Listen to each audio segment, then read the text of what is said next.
My name is Amina, and I'm 34 years old. On March 15th, 2019, I died for 8 minutes. I was the wife of a respected Imam in our community.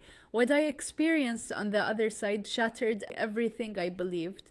Jesus met me in death, and I came back a different person. I was born into a strict traditional Muslim family where obedience was everything. From the time I could walk, I was taught that paradise was earned through perfect submission. My father was stern, my mother was silent, and this was the only model of life I knew. I memorized Quranic verses before I learned to read English. The rules governed everything: modest dress, lowered gaze, silent obedience. Questioning was rebellion, doubt was sin. I watched my older sisters marry young and disappear into their husbands' homes. The unspoken understanding was clear. My worth was in my purity and obedience. I was 16 when my father told me I would marry the new Imam. He was 28, educated, respected, chosen by the community. I wasn't asked if I wanted this. Good Muslim girls don't need to be asked. The wedding was elaborate for everyone else, but terrifying for me. On my first night as a wife, I was a child playing dress up in a woman's role. The expectation was simple: produce sons, maintain his household, be his perfect reflection. Life as the Imam's wife consumed the next 11 years of my existence. The weight of being constantly watched pressed down on me every single day. Every action, every word, every choice was a reflection of my husband's authority. My daily routine never changed.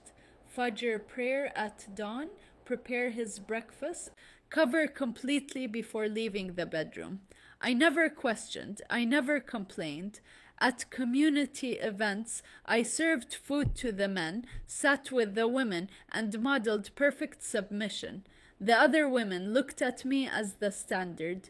If only they knew how empty I felt inside. The loneliness of a crowded life is a special kind of torture. I prayed 5 times a day, every day for 11 years, but it felt like shouting into a void. I watched my husband preach about Allah's love while I felt none of it. The guilt of feeling unfulfilled consumed me. What was wrong with me? Why wasn't submission enough? I had secret thoughts I pushed away immediately. I wanted to drive. I wanted to choose my own clothes. I wanted to laugh freely. These small rebellions stayed locked inside my heart. Have you ever done everything right and still felt like you were dying inside? March 15th, 2019 started like any other Friday. I was 27 years old. I had been married for 11 years. I had never made a single major decision about my own life. I spent the morning preparing for Jummah prayer and cooking for guests. My husband gave me instructions for the day. He sent me to pick up supplies from the market. The drive was a rare moment of being alone. At the intersection, I remember the light was green. The truck ran the red light. I saw it coming. For one suspended second, I saw the massive vehicle barreling toward my driver's side. The sound of metal crushing and glass exploding filled my ears. The impact threw my body like a doll. Immediate pain shot through my chest, my head, everywhere. I couldn't breathe. I tried to pull air into my lungs, but nothing worked. The taste of blood filled my mouth. People were shouting, running toward the car. My vision narrowed. The edges of my sight went dark, tunneling in, and then the pain stopped instantly. I was looking down at the wreckage, at my body slumped in the driver's seat. I could see my hijab soaked with blood. I watched people try to pull me from the car. A strange detachment came over me. That's me down there, but I'm up here. I heard their conversations clearly. She's not breathing. Call an ambulance. Is that the Imam's wife? The surreal realization hit me. I'm dead. I'm actually dead. There was no fear, only shock and strange curiosity. I couldn't stay focused on my body. Something was pulling me away. The sensation of movement without moving overwhelmed me. The world became distant, fading like a dream upon waking. I expected the angel of death. I expected Munkar and Nakir to question me about my deeds. The Islamic teachings flooded my mind, the grave, the questioning, the scales weighing my good and bad deeds. Terror built inside me. Had I done enough? Had I prayed enough? Had I been obedient enough? I entered a space of complete darkness. It wasn't frightening, more like transition. It wasn't the absence of light. It was like I was passing through something. A sense of speed came over me, of traveling somewhere beyond comprehension. I was alone, but not lonely. Time became meaningless. Seconds or hours, I couldn't tell the difference. The voice of my own thoughts began reviewing my life. Regrets surfaced one after another. I never chose anything. I never lived. A pinpoint of brightness appeared ahead. The light didn't just illuminate, it called to me. I moved toward it involuntarily, drawn by something I couldn't resist. The light grew, encompassing everything around me. Warmth flooded through me, not physical, but emotional. The darkness dissolved completely. Entering the light was like being born. I felt him before I saw him. A presence of indescribable love surrounded me completely.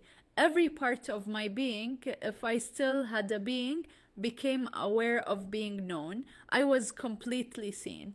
Every secret, every wound, every hidden thought was visible. The shock of having no hiding, no pretending, no performing shook me to my core, and yet there was no condemnation. He was there, and I knew instantly who he was, not from Islamic teaching about Isa the Prophet. This was different. This was God. His appearance was overwhelming light, but somehow a face, a form that I could perceive. His eyes held the universe and held me all at once. The terror gripped me. Jesus? No, this can't be right. I'm Muslim. I should be meeting someone else. My theological framework shattered in real time. But I knew him. Somehow I'd always known him. The love was violent in its intensity, not soft or gentle, but piercing, exposing, healing all at once. Every wall I'd built, he saw through. Every performance, he saw past. He loved the me I'd never been allowed to be. I was weeping without tears, having no body to produce them. The relief washed over me. I don't have to pretend anymore. How do I describe being loved by love itself? Have you ever felt so seen that it terrified and freed you at the same time? He didn't speak with sound. He spoke with truth that appeared directly in my consciousness. His first message to me was one word: beloved. The shock of that word struck me deeply. No one had ever called me beloved. Then he said, my child, I've been waiting for you. Confusion flooded through me, but I didn't follow you. I didn't even believe you were God. His response changed everything. I know, and I waited anyway. I tried to understand what was happening. How could this be real? I had spent my entire life following Islam, praying to Allah, submitting to the teachings of the Quran. Yet here I was standing before Jesus, and he was claiming me as his own. The cognitive dissonance was overwhelming. Everything I had been taught said this was impossible, that this was deception, that I should be terrified. But the love radiating from him was undeniable. It wasn't the conditional love I had known my entire life. It wasn't the love that demanded perfection and obedience. This was something entirely different. He reached toward me, not with hands, but with his presence. Come closer, he said. Don't be afraid. But I was afraid. I was terrified of what this meant, of what accepting this reality would cost me. Yet I also felt drawn to him in a way I had never been drawn to anything in my life. The pull was irresistible. It was like coming home to a place I never knew existed. He said, "Come, let me show you your life through my eyes." I resisted. I don't want to see. I know I've failed. His gentleness surrounded me. You don't know what failure is yet. Let me show you. The review began, but it wasn't like watching a movie.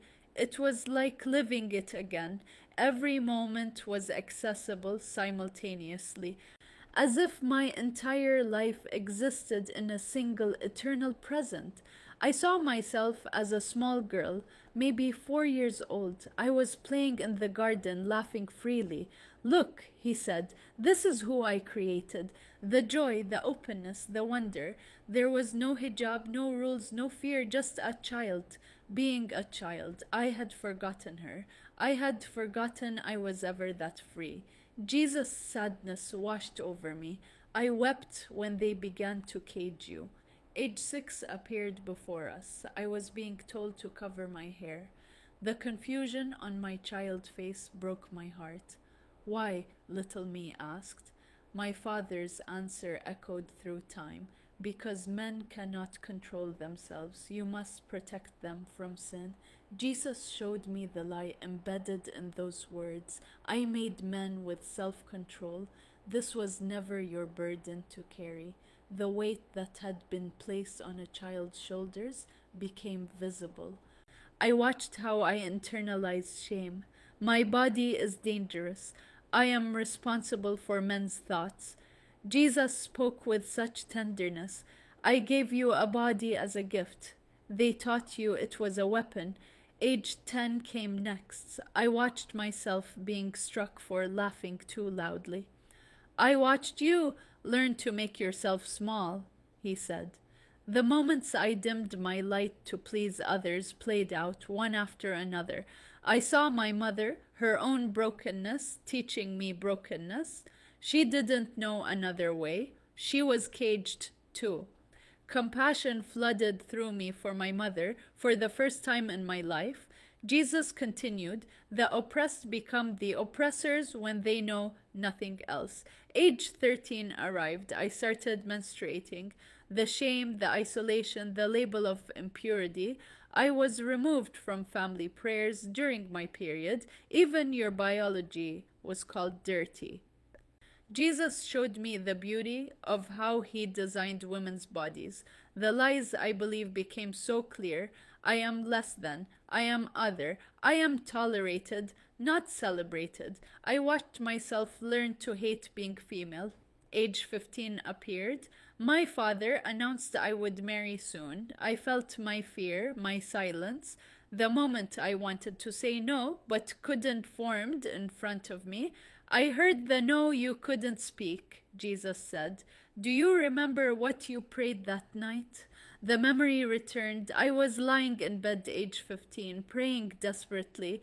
"Allah, please don't let this happen." My prayer was unanswered, or so I thought. Jesus said, "I heard you, and I answered, but not in the way you expected." My wedding night came into view.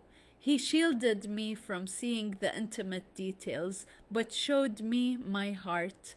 Age 16, terrified, alone with a stranger. I felt your fear. I held you through it. The years of conjugal duty, without desire, without choice, without love, appeared. This is not what I designed marriage to be.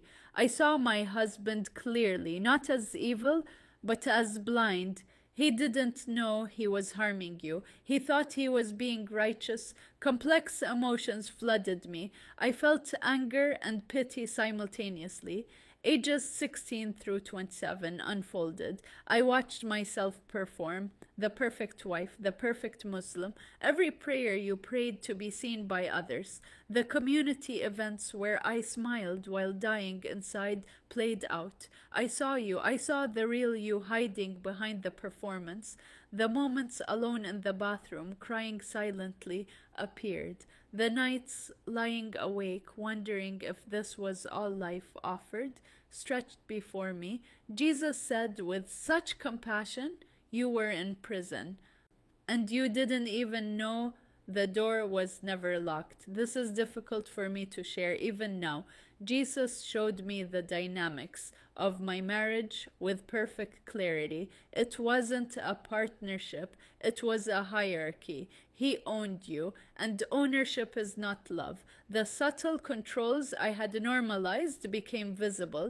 Needing permission to leave the house, having no access to money, being told what to wear, when to speak, how to behave. This wasn't marriage, this was authorized oppression. I tried to resist, but the Quran says, Jesus interrupted me. I don't care what any book says when my daughter is being crushed. The moments I betrayed myself appeared one by one. The times I agreed, when I disagreed, the opinions I swallowed, the dreams I never spoke came into focus. I wanted to be a teacher. I wanted to help children. Jesus said with such sadness, I gave you gifts. They were buried. Then I saw my daughter. I watched myself perpetuate the cycle. When you taught her to be silent, I wept. The crushing guilt threatened to destroy me. I did to her what was done to me. We arrived at my prayers, all 1965 of them, 5 prayers a day for 11 years. Do you want to know how many reached me? My fear overwhelmed me. None of them. His answer broke me completely. All of them. Every single one. Because I heard the prayer beneath the prayer. You weren't praying to Allah. You were crying out to me, and you didn't even know it. The prayers that were truly from my heart echoed through eternity. Please let me feel something. Please let this mean something. Please see me. I was answering you all along. This moment, right now, this is the answer. Jesus took me to a scene of myself at age 22, perfectly performing ablution. The ritual was so precise, so careful, so fearful. Do you see? You were trying to be clean enough to approach God. The revelation struck me. But you were already clean. I made you clean. Religion taught you to earn. I came to give freely. The Islamic teaching of the scales appeared before us. Good deeds weighed against bad deeds. There are no scales. There's only love. You don't earn love. You receive it. My mind was breaking. Everything I believed. Yes, everything. I expected judgment. I was terrified of judgment. Ask yourself right now, when you think of meeting God, do you feel fear or do you feel hope? Jesus continued, that's how you know if your religion is from me or from man. Perfect love casts out fear. He showed me verses from the Bible I'd never read. I came not to condemn the world, but to save it. But I'm Muslim. I rejected you. His response filled me with wonder. You can't reject someone you never truly knew. How could you reject me when they never introduced us? The compassion for my ignorance was overwhelming. My child, you've been living death and calling it life. The years of going through motions stretched before me. You've never made a choice from your authentic self. Every decision made from fear or obligation became visible. You've been asleep. I'm waking you up. The cascade of realizations hit me one after another. My marriage wasn't ordained by gods. It was arranged by men. My submission wasn't to God. It was to human authority. My faith wasn't faith. It was fear. My obedience wasn't righteousness. It was survival. Do you see now? I see, and I can't unsee. Jesus expanded the revelation beyond just me. This isn't just about you. This is about all my daughters who've been told they're less.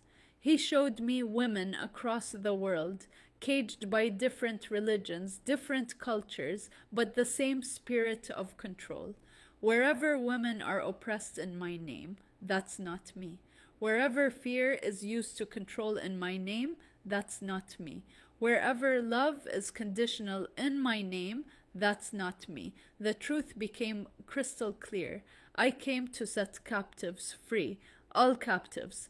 I asked the question burning inside me, so Islam is wrong, all of it? His answer was nuanced. There is truth in many places, but truth mixed with control becomes a cage.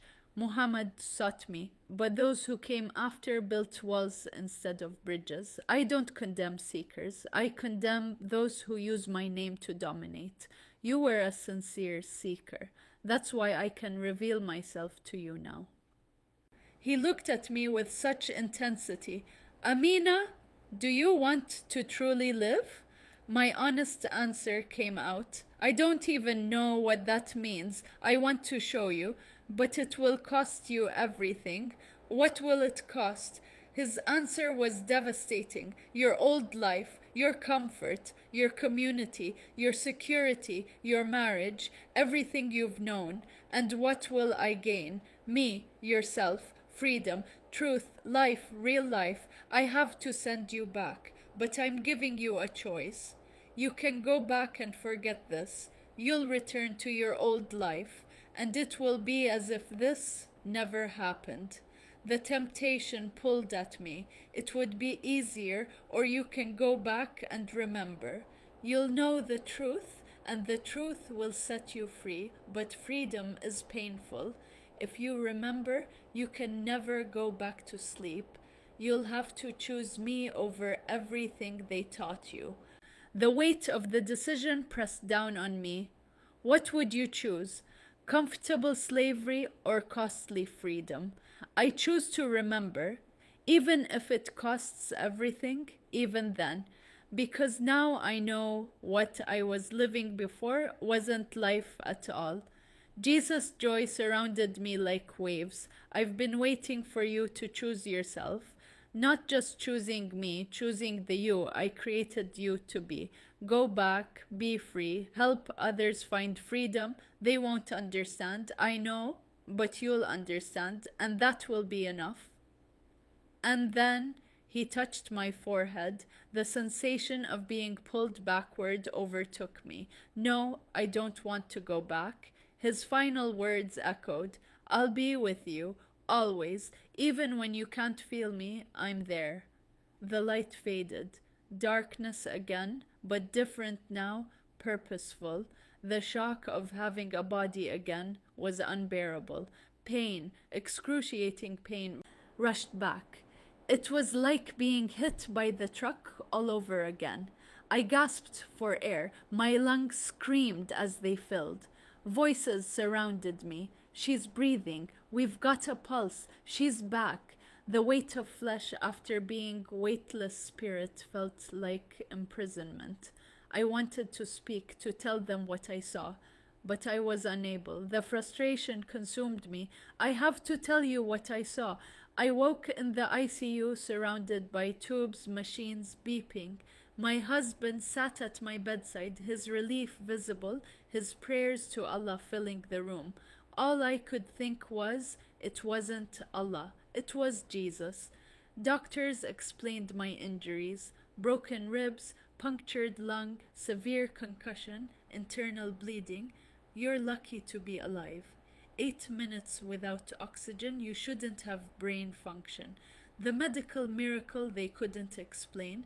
My silence spoke volumes. Unable to speak yet, but my eyes different. Day 4 arrived. The breathing tube was removed. My husband leaned in close. Alhamdulillah, Allah has spared you. My first words came out raw. It was Jesus. His confusion was immediate. What? Jesus, I saw Jesus. The fear in his eyes was unmistakable. The trauma has confused you. Rest. His dismissal cut through me. No, it was real, more real than anything I've ever known. My husband called for the doctor immediately. She's hallucinating. The medical explanation came quickly. Near death experiences are common with oxygen deprivation. The brain creates images. Everyone was comfortable with the scientific explanation, me alone with the truth. The isolation was crushing. No one believed me. My husband's protection intensified. You need to pray more. Recite Quran. The shaitan has whispered to you. I returned home still healing physically, physical therapy, pain management, but the internal healing had already happened. My body was broken, but I'd never felt more whole. I saw my home with new eyes. The modest clothing felt like a costume. The prayer times felt empty. I went through the motions while everything had changed. Week 3 came. I was alone with a smartphone for the first time. I secretly searched Jesus near death experience. I found others. I wasn't alone. Others had seen him too. I searched for a Bible. The fear of being caught paralyzed me. I downloaded a Bible app, hiding it in a folder labeled recipes. I read in the bathroom, the only place I had privacy. The Gospel of John opened before me. And you will know the truth, and the truth will set you free. I wept in the bathroom. He told me this. He told me these exact words. Alone in my bedroom at 2 a.m., lights off, I prayed for the first time to Jesus. I didn't know how to pray to you. No ritual washing, no specific words, no direction. Just, Jesus, are you really there? The immediate sense of his presence flooded through me. The peace was overwhelming. I felt him, just like on the other side, but now in my broken body. The difference between this and 11 years of Islamic prayer was staggering. This is what I'd been missing. Connection, real connection. I lived two lives simultaneously. Outwardly, I was the dutiful Imam's wife, recovered from the accident, back to normal. Inwardly, I was transformed, seeking, questioning everything. The strain of pretending was crushing. I performed ablution while praying to Jesus in my heart. I wore hijab while feeling naked before God in the best way. I attended mosque while my spirit was elsewhere. Have you ever had to hide your true self to survive? It's a special kind of torture. 3 months of living double reached a breaking point. The tension became unbearable.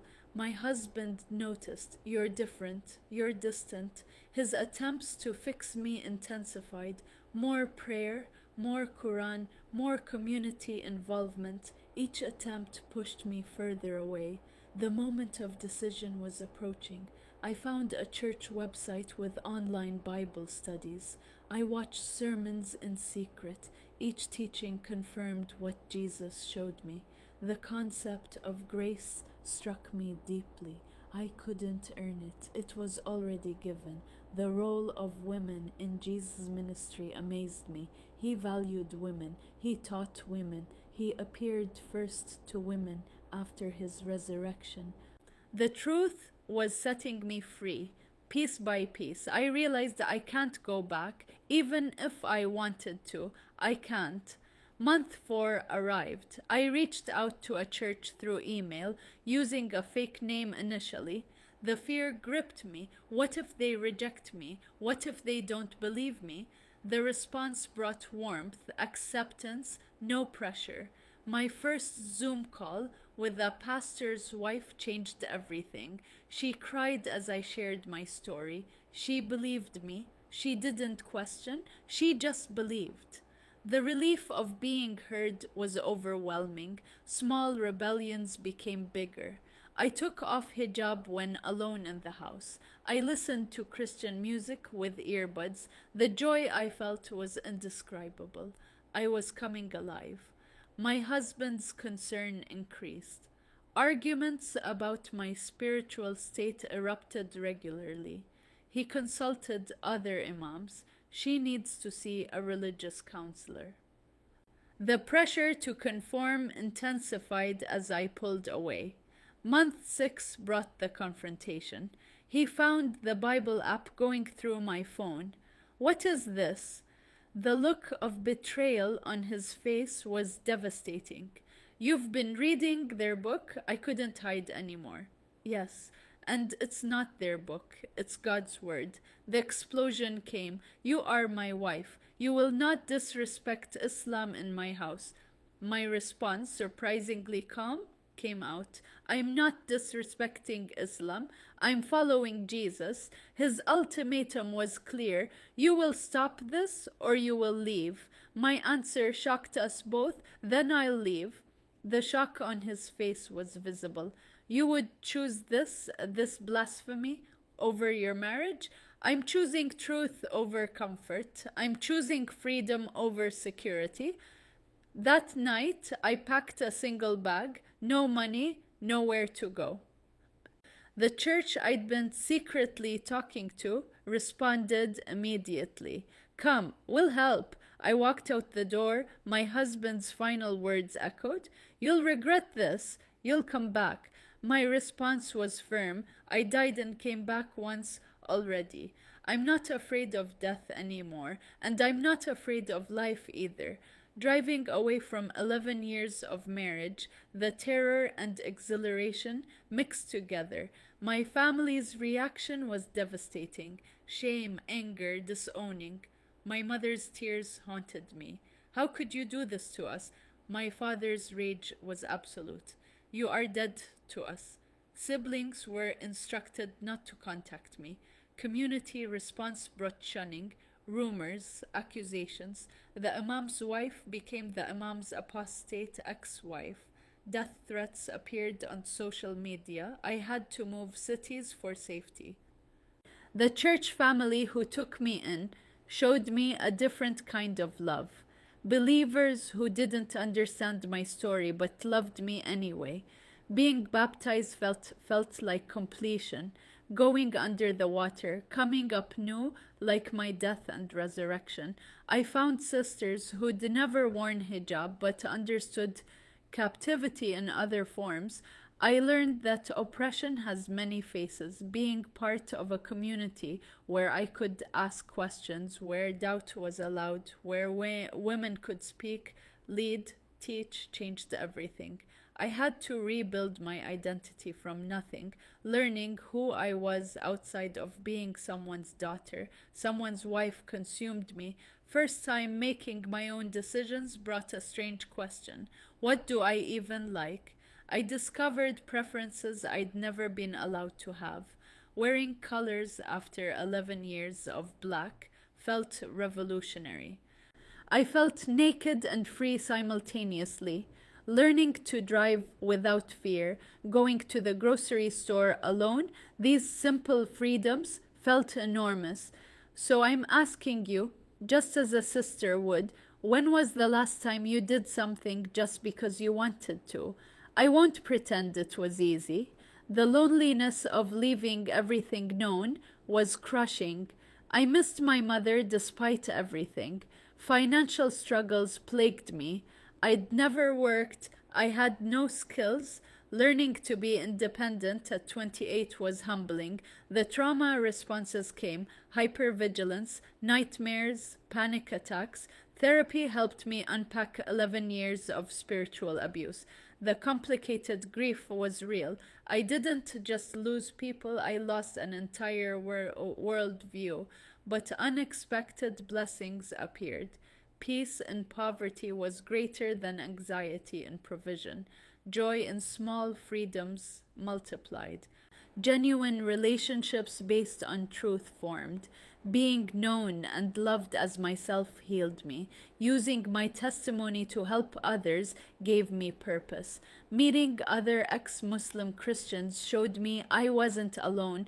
Finding purpose in freedom advocacy gave my suffering meaning. People want me to hate Islam. I don't. I understand that people are not their religion. I have compassion for those still in the system. They don't know they're caged. I grieve for my sisters still living as I did. I don't condemn Muslims, but I condemn oppression. The nuance matters. Good people can be trapped in systems of control. Where am I now? I have a small apartment, a simple job, big freedom. I'm learning skills, going to college finally. I'm studying to be a counselor to help women recover from spiritual trauma. I'm even dating, which is scandalous. I'm learning what healthy relationships look like. The ongoing healing continues. I'm still unpacking the damage, but the joy was worth the cost. I would do it all again.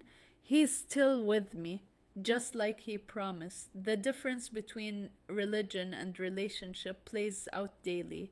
Prayer is conversation, not performance. Reading the Bible, I hear his voice. The times I still doubt come. Did it really happen? And then the peace returns. Yes, it did. Because I'm different. He walks with me through the mundane. He cares about my grocery list. The intimacy I never had in Islam defines my life now. He knows me and likes me.